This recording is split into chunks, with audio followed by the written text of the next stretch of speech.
Voice of People Party (VPP) President Arden Miller Basayamoit released the party manifesto in the presence of senior leaders of the party at Sweet Home Guest House in Moti Nagar, Shillong today. The party vows to bring transformation in the social, economic, political and cultural life of the people for the betterment. The list of things to do include making Meghalaya territorially secure and economically developed, ensuring decisive leadership, peace and security, transparent and accountable governance, and strengthening the traditional land ownership system, among others.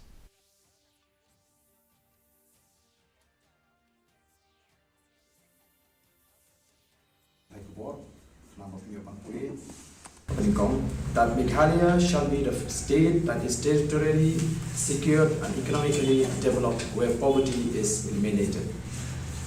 Number 2, that the state shall have strong and decisive leadership. Number 3, that peace and public security prevails, that will ensure all-round development of the state.